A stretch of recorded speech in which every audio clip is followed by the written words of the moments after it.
of the board of Rumi Forum. Where are you? I haven't finished. As you know, Professor Ori Ortiz teaches across a range of disciplines. He teaches at Georgetown University, from theology and art history to philosophy and political history. He's the former director of Nebrith Klutznik National Jewish Museum.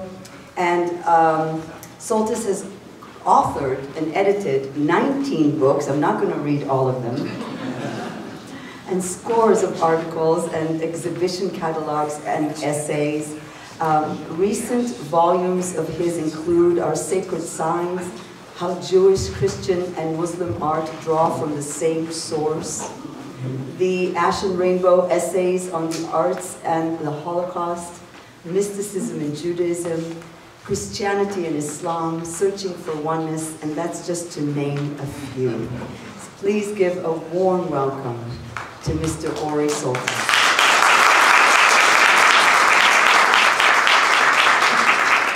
Thank you very much. That was outdated, by the way. Oh. Buyurun, hoş geldiniz. Welcome, everybody. Come, wherever you are.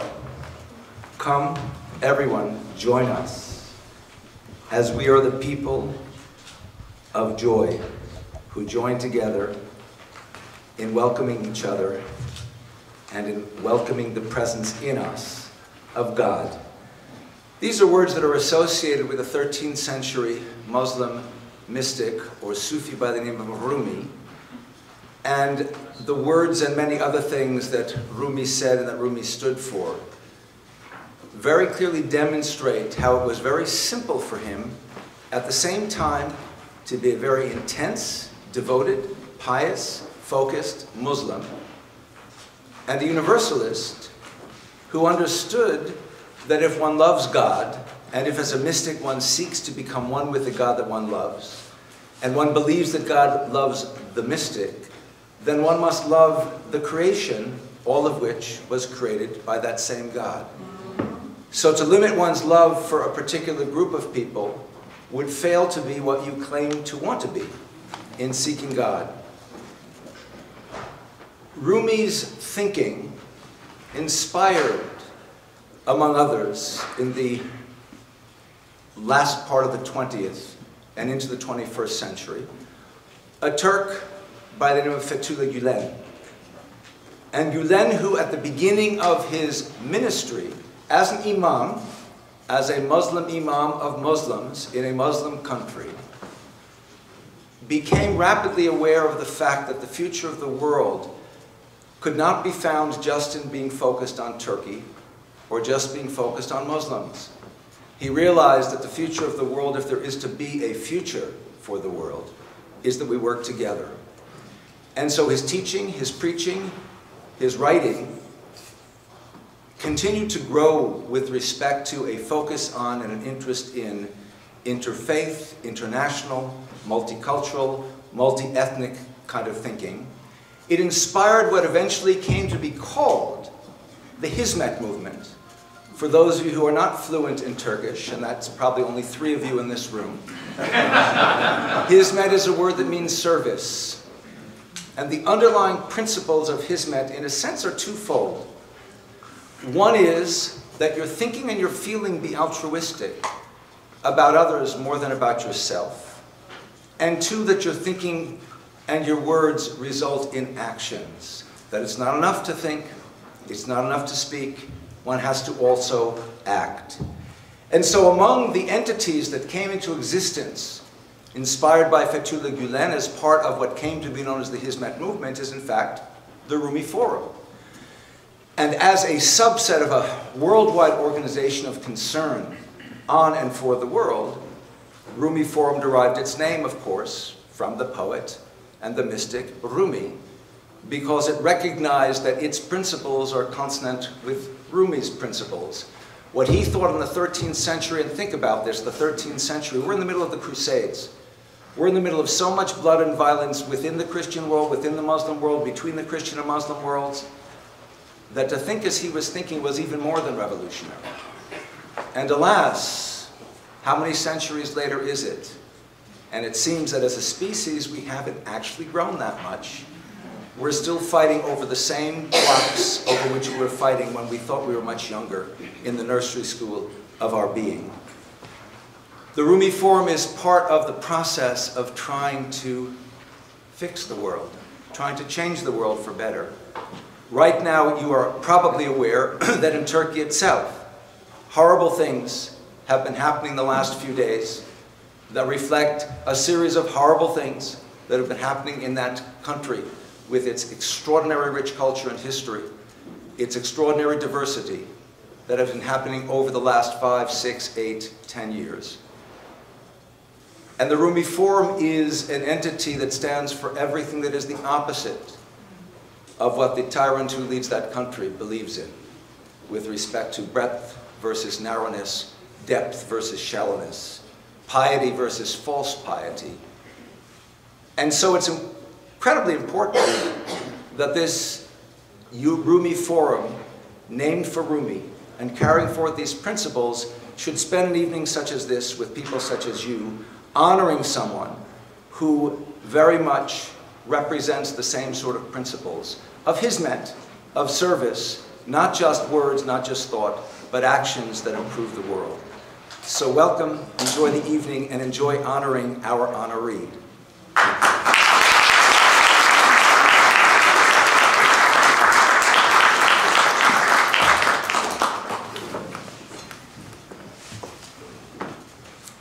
Thank you so much. I come from the Jewish tradition where we are taught about tikkun olam, repairing the world. We're asked to leave the world somewhat a better place than we found it. And I must say that it is easy to fall into despair these days, looking at the state of the world around us. And when I find myself sinking into despair, I like to remind myself of this little story from my tradition about the rabbi who wanted a new pair of pants for Passover, and he ordered them from the village tailor. And the days went by, and the weeks went by, and the pants were not arriving. The rabbi was getting very stressed.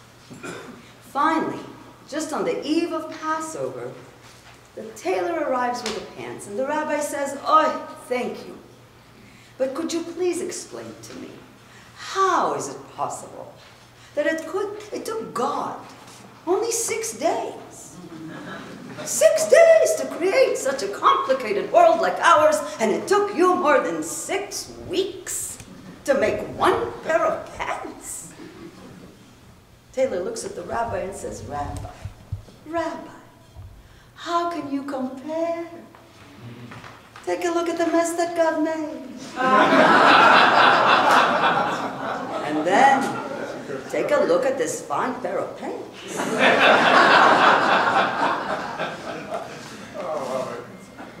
I'm not here to fix the mess that God made. But I want to share with you a little bit of my story. Jumana and I met on the green grass of America. It was a family potluck. She was holding her baby boy, I was holding mine, and she had the kind of dark beauty that I recognized from home, so I walked up to her. "What's his name?" "Tamar." "And yours?" "Itai." "Where are you from?" "Jerusalem." Near Rockville, actually. I'm from Jerusalem, too. Her American husband stepped right in. "My wife is a Palestinian, you know." As if I didn't know. But I didn't know she'd want to talk to me. See, I grew up in Jerusalem, a divided city where the buildings are made of chiseled stones, white, cream, gray. I grew up in a state that came into existence only 10 years before I was born in 1948. I grew up a proud Israeli Jew. I exist because the British, who ruled that place before 1948, that was called Palestine, gave only a few certificates, entry certificates for Jews from Eastern Europe, and my paternal grandfather was smart enough to get them in advance for his wife and his 2 sons, my father, and they managed to get out of Prague 8 days before Hitler entered in 1939. My mother's family escaped from Nazi Germany because my maternal grandfather had enough money to buy those certificates. But the entire family that did not leave in 1936 is gone. My grandmother's parents, her brothers and sisters and wives and husbands and children, dozens and dozens and dozens of family members, all gone. When I was a little girl, I used to wake up at night, just lay awake in my bed and stare at the ceiling and the what-ifs racing through my mind. What if the Nazis will come and take us away at night like they did to my grandmother's family? What if my grandfathers didn't manage to get those certificates? My entire existence is such a huge, maybe never. The Nazis can come at night and take you away. The Arabs, they shoot you. When my grandmother hears the word Arab, she says, "Tu, yimach shmam, may their name be erased." Her son Yaakov was killed in the 1948 war when he was 22 years old. Where I come from, we say he fell. Where I come from, the news is on the radio every hour, 24 hours a day. And on the buses, the drivers turn the volume up and all conversations stop. There's always something. Bombs in the marketplace, buses blowing up, wars. But there is no choice. I grew up knowing these words. There's no choice. We don't want wars, but there's no choice. They want to throw us into the sea. There's no choice. Arabs, they stab you in the back. There is no choice. Arabs, they only understand force. They don't want peace. They hate us. They don't want us here. I was never taught to hate them. It's only that they hate us. And we have no choice but to defend ourselves. Jumana and I watched our children grow up together on that green grass of America. Tamara and Itai were friends in kindergarten. They spent hours being superheroes, combating Pokemon. And we watched them. We watched them grow without the fear. And no one put it in words, but each of us knew. Back home, my son would grow up to go to the army and check IDs at roadblocks. Her son would grow up to arrive at the checkpoint and throw stones at the oppressor. Slowly, cautiously, over the years, Jumana and I did start to talk. At first, it was just mom stuff, you know, the diapers, the babies, the eating habits. And then I began to, as a storyteller, to work on creating a story from my memories of 3rd grade, the 1967 war, and suddenly it occurred to me that I've known this woman now for 7 years. We both grew up in Jerusalem, not even 5 miles apart, and I never heard what that war was like for her. Did she sleep with all the neighbors in the furnace room like I did? Did Palestinians even have bomb shelters? It was embarrassing to realize that those thoughts never occurred to me. But I called her up, and a new chapter in our relationship began. At first she said, "I don't remember anything. I just remember fear. I grew up under Israeli occupation." Then she said, "Why would you want to hear my story? I'm not a typical case. My people are being killed every single day and my life is sheltered. I live here. I'm not a typical case. Why would you want to hear my story?" I said, "I don't know. I never had a friend who was a Palestinian before. I just want to know how it is." And so she started to tell me. And I asked questions. And I listened. And the stories came tumbling out. One day she told me how when she was about 10, she saw a boy who was 14 years old and he was beaten by soldiers and taken away. And she said that was the first time in her life she understood the meaning of the word hate. And hearing that felt like somebody just kicked me in the gut. Because those soldiers that terrified and haunted her entire childhood were our boys, our symbol of security. Everyone that I knew that turned 18 and went to the army, including my brother, our heroes. Suddenly, my people were the them. It was painful. But I kept listening because she was telling me her story. And I heard about her childhood, and I heard about the words that she grew up with. Jews, you could never trust them. Jews, they stab you in the back. Jews, they only understand force. They don't want us here. Look at the settlements, look at the demolitions, look at the shooting, look at the murders. They don't want peace. Jews have no mercy. They have no human heart. They have no fear of God. We listened to each other's stories. Eventually, we started talking about our history. I would say something that was the truth with a capital T, a fact from history and the books and home and everything that I knew, and she'd look at me and say, oh, but that's not true at all. That's Zionist propaganda. And then she would say something that was the truth with a capital T. History as she knew it, and I'd say, but that's not true at all, that's Arab propaganda. We argued. Then she said, look at us. We're getting defensive, and we laughed. I picked up the baby so she could make a soft-boiled egg for the other boys, and we continued to talk. There was never a moment that I felt I can't talk to this person. And this experience, this ability to continue to talk, to hold on to our compassion in spite of differences, it was such a powerful experience that it compelled me to do something with it. And being a storyteller, I created a performance piece called A Land Twice Promised, where I tell our stories and the stories of our families that echo the contradicting national narratives of our people. And I recently wrote a memoir about it, talking about how I came to write, to work on it, and my whole journey of learning to listen to the other. But very quickly after I started performing this piece, I realized that my story is not about two moms meeting on the playground. My story is not even about Israelis and Palestinians. My story is about the power of storytelling, the power of listening to the story of the other, even and especially when they're different and when their story may be difficult. Well, I started being interested in using storytelling as a peace-building tool to build bridges in communities and organizations and interfaith groups.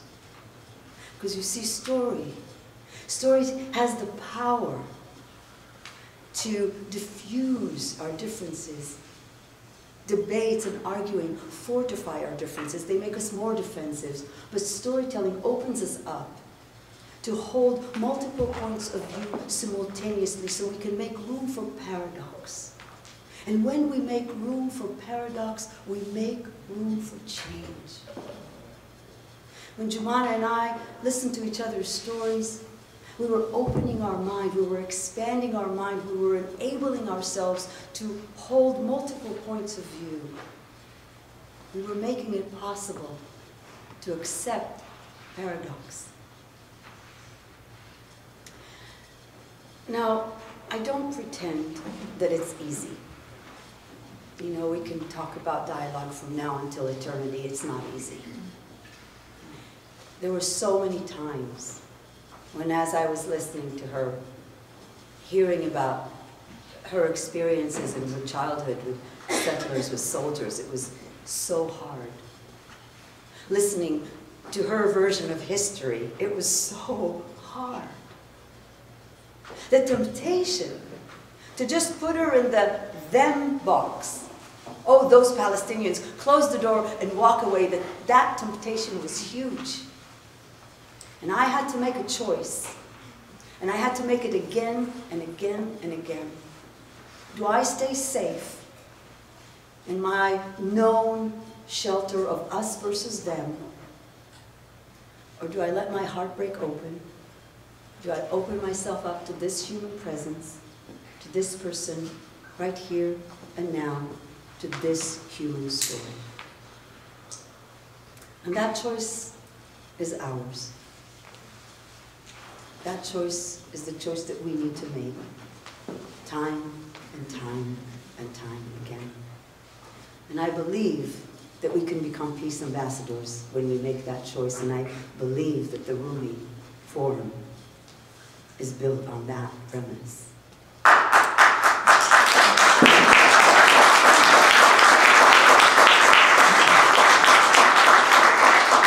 I've been telling this story for close to 2 decades now, and I have to tell you that everywhere I go, I get all sorts of reactions. Some people say I'm a traitor to my people because I talk about the suffering of Palestinians.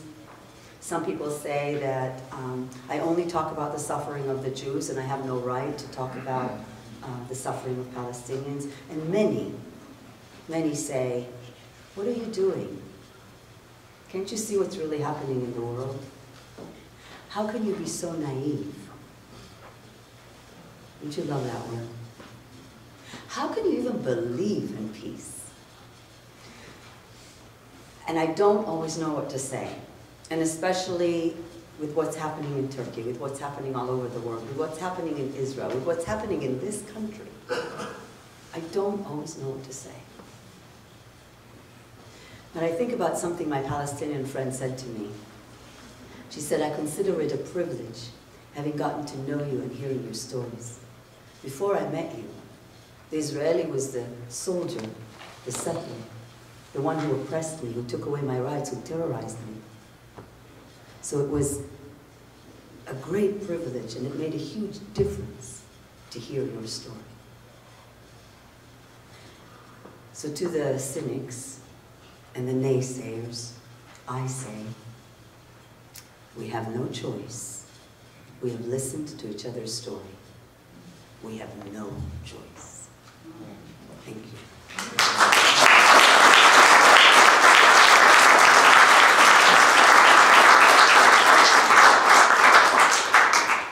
And now, it is my great pleasure to introduce to you Josephine Garnham,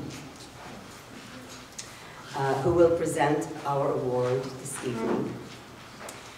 And this woman is just, I don't know, a beacon, a walking beacon, in my view. Josephine Garnham is an advocate, a grassroots community mobilizer with over 23 years of extensive international and domestic experience.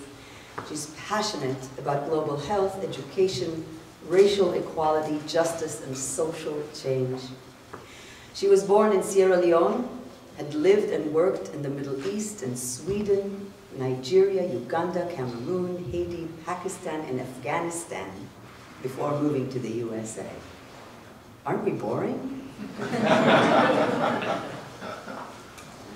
Josephine organizes and leads diaspora-led free surgical training, medical and capacity building missions to Sierra Leone and Cameroon. She is a 2020 cohort of the Center for Action and Contemplation's Living School. And she is the new director of nonprofit Montgomery Moving Forward Initiative. She serves on the boards of Carpe Diem Arts, Contemplative Outreach of Maryland and Washington, the Healy International Relief Foundation, Immigrant Community Services, the Michael and Morita Pacha Foundation, and she is on the National Council of the Pax Christi USA. It is my honor to bring to the stage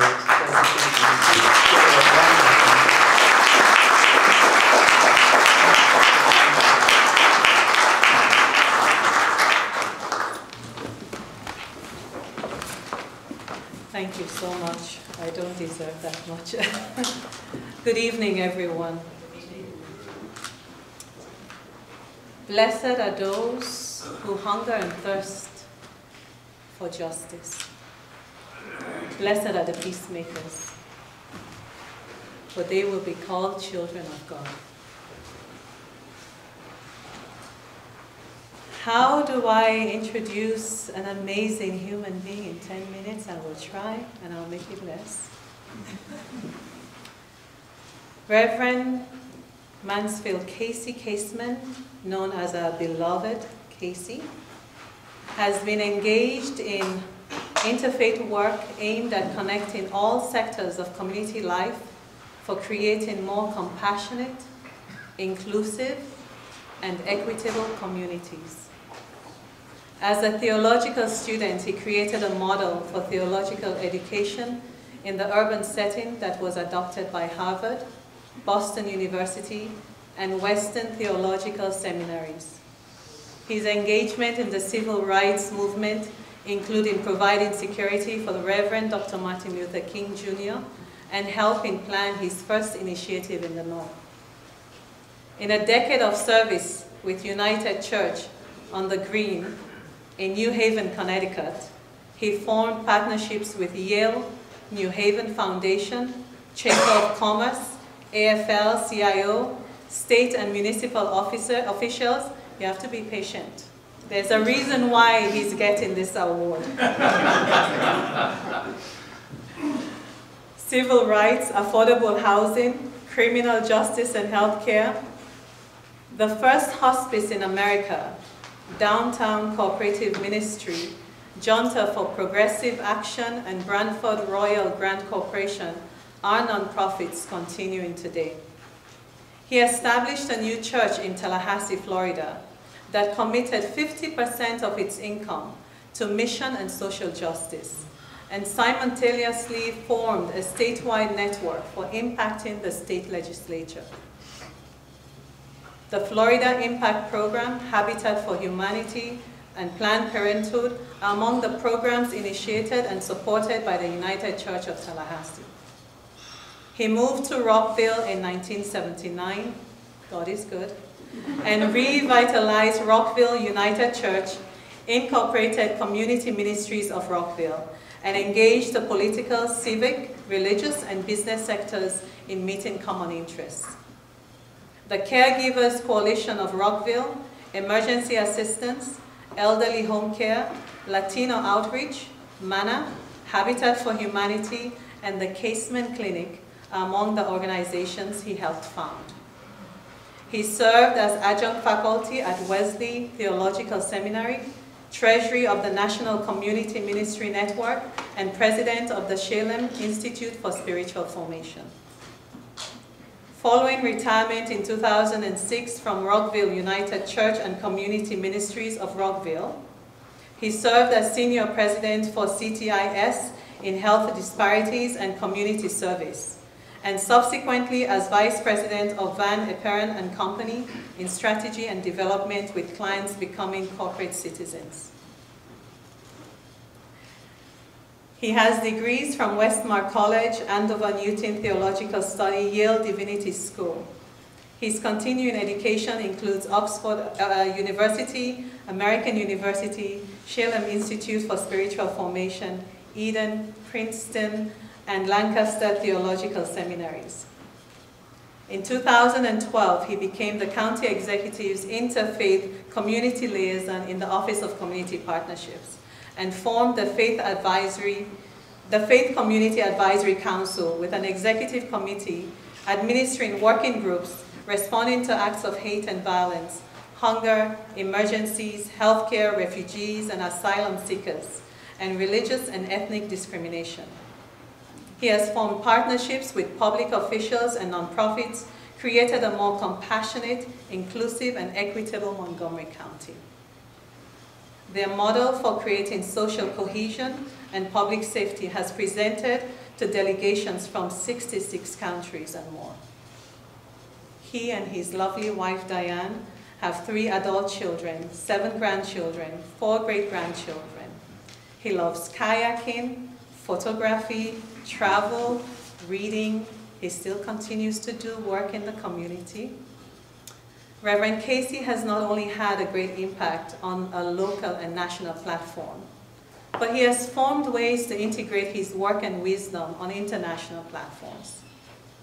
We took a trip to Ethiopia And he had to call a meeting with all the faith leaders in this town of Gonda where we went, encouraging fellow faith leaders and organizations on the importance of dialogue and to carry the light of love for the other wherever they are. With the Rumi Forum's work in strengthening a culture of peace, pluralism, and social harmony among faith communities, as well as individuals of diverse beliefs, ethnicities, and backgrounds for building relationships, keeping communities and key stakeholders informed and mobilizing an active interfaith dialogue community. It is no surprise that our beloved Reverend Kasey Kaseman was chosen for this year's Rumi Forum Award.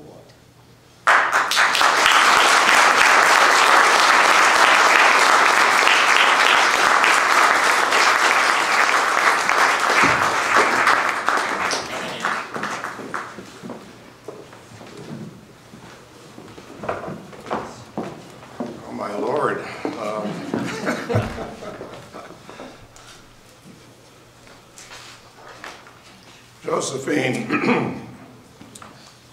it was a blessing working with you for a good number of years, and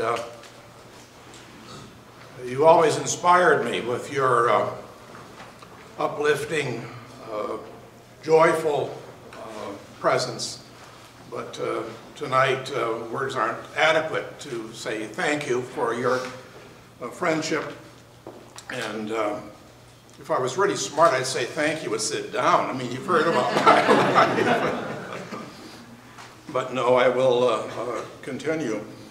I wouldn't be here, first of all, lest I forget, without the love and support of my wife, Diane. And I'm pleased to have her and our family, son Roger and granddaughter Sarah with me this evening. There are a number of friends and colleagues from particularly Montgomery County here as well.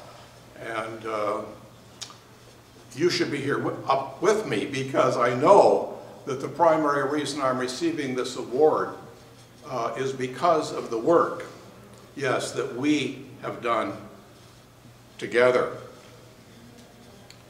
And as for my friend and colleague, Ibrahim, I've always looked up to you and to the Rumi Forum for being radically pluralistic and on the vanguard of building bridges, developing dialogues, and engaging people on interfaith and intercultural communities. It's very humbling, and I'm deeply grateful to be receiving this award, but it still seems a bit unreal, as it did when he spoke to me about my receiving this. Because you see, part of me is still that Dakota kid, born on the prairie and raised in a family and community of born-again Christians. My worldview is depicted well on that poster in the Sunday school room with the good green earth above with the sky, and then heaven with the golden streets. And beneath it all, of course, is the fire. We are going to burn in hell unless, of course, you're born again. So it's as simple as that. So then I needed to kind of stop and reflect, so how is it that I'm here tonight receiving this award from the Rumi Foundation, Forum? I'll share then some highlights of my life review that I've been through in the last week or two, thinking it may be helpful for us to appreciate then what the Rumi Forum and all the other interfaith partners who are present tonight and beyond contribute to this. It's you, really, who are responsible for creating the kind of world that Josephine is referring to, that's far more pluralistic, compassionate, equitable, and peaceful. So I was born again, but fortunately born again and again and again. Thanks to having a questioning mind and sufficient interest in theology to venture to a consortium of divinity schools in Boston. There I studied the sacred texts of all the major faith traditions and was exposed to Rumi, who in turn awakened my contemplative heart, after which the idea of Christianity being the one true supreme religion was no longer to be taken seriously. And it created what Kister Stendhal, Dean of Harvard Divinity School, refers to as holy envy. Holy envy for the variety of ways the divine is made known in all the different cultures and faith traditions. That drove me then to the heart. What is the heart of my Judeo-Christian tradition? And there I found a God not of fire and brimstone, but a God of downward mobility. Downright humble, to the point of being revealed through a homeless Palestinian teenage unwed mother in a stinky stable. Jesus ends up as a refugee before he can walk, and then grows up becoming a man identifying with all sorts and conditions of humanity, with a clear bias for the poor and the vulnerable. The Christian symbol of the cross reminds us that he took on the religious and political hierarchy of his day, resulting in his crucifixion. But that wasn't the end, because the resurrection movement that he ignited, proving that the power of love is far greater than all forms of loveless power, that continues. It inspired me then to create the Center for Theological Education in the urban setting, an inner city neighborhood where I was converted by the radical love of Gandhian nonviolence, and equipped for ministry balancing parish with community, love with justice, and being as politically engaged as we are spiritually grounded. That served me very well as a pastor and community minister. And the churches and nonprofits we established flourished by understanding they existed just as fire exists by burning. We embraced diversity, including interfaith marriages and hiring interfaith staff, and welcomed religious refugees defined in terms of persons who had given up on the institutional church and were being born again by putting their faith into action. My life as a pastor and community minister was richly blessed. Yet my greatest rewards came by serving as the Interfaith Community Liaison in Montgomery County. There, I was able to organize the most credible faith leaders in all the different faith traditions, forming working groups and working in partnership with public officials. Examples of our shared engagement were responding to acts of hate and violence 24/7, welcoming our new neighbors in terms of asylum seekers, refugees, and immigrants, developing guidelines for the Montgomery County Public Schools respecting religious diversity sent to every home in the county, becoming first responders to emergencies with the police, fire and rescue services, and the Office of Emergency Management and Homeland Security, and leading intercultural, interfaith dialogues on facing our own racism, semicolon, seeing the divine in the other. The impact of reaching out beyond our comfort zones, crossing lines of difference, and working together transformed our minds and belief systems. It also enlarged our hearts as we came to recognize each other truly as sisters and brothers of one human family. To understand this process, you may identify with the Jew whose synagogue has been desecrated, reopening the wounds of the Holocaust, and more. You may imagine being a black person experiencing another police shooting, or a Sikh being attacked for being Muslim, or being attacked because you are Muslim, and the list could go on and on. After suffering such attacks of hate and violence, there's no better antidote in the world than candlelight vigils and prayer services back in your own sanctuary, where you look around and there is your friend and your advocate. The Buddhist, the Hindu, the Zoroastrian, the Muslim, the Jew, the Christian. The list can go on. That never leaves you. Through those experiences, we find the love of the divine and of neighbor that's at the heart of every one of our faith traditions. That's the transformative power we bring into partnerships with public officials who understand and appreciate the impact we bring to the community better than most faith leaders.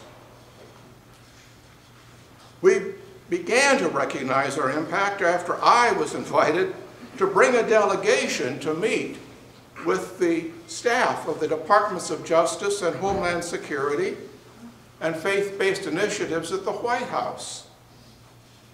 That included our county executive, our police chief, assistant chief, the director of the Department of Health and Human Services, the superintendent of schools, and of course the faith leaders. Next came the National Cops Summits, police chiefs from across the country, and global summits with government officials. Our model for creating social cohesion and public safety was subsequently presented to delegations from 66 countries who came seeking answers to how do we overcome these divisions, the escalating hate and violence. They were elected and appointed government officials, professors of universities and theological seminaries, social workers, security officers, nonprofit executives, and faith leaders. We were one of 4 or 5 places that they'd visit, often Boston, Chicago, Los Angeles, Atlanta, here for usually at least 2 to 3 weeks.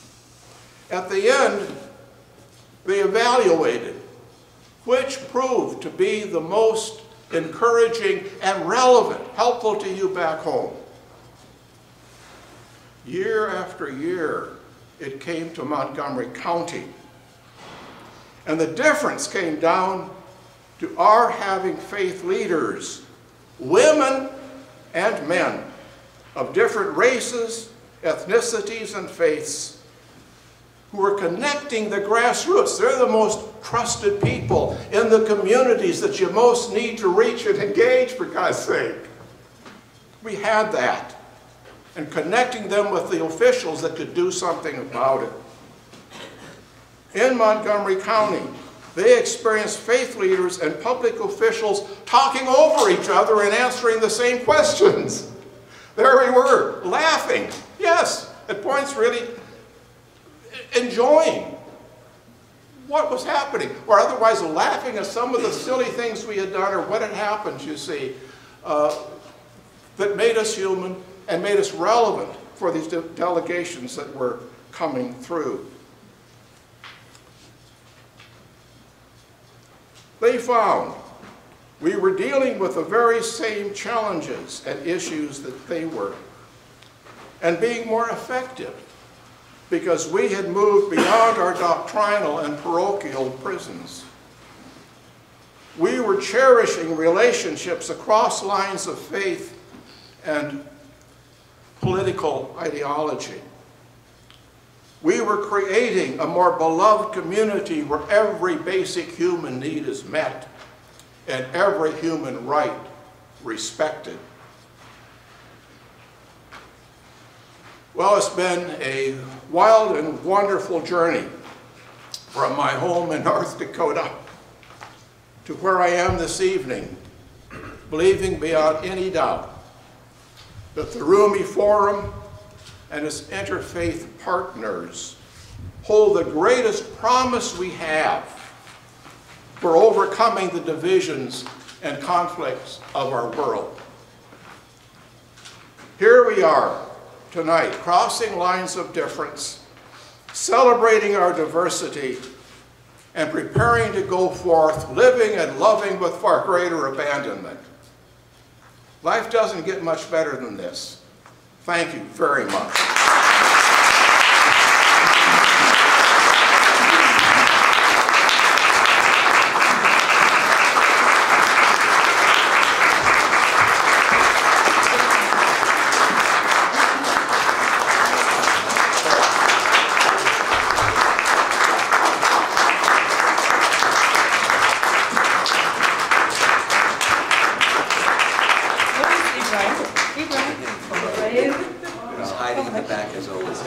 Yeah, I couldn't find him either. Okay.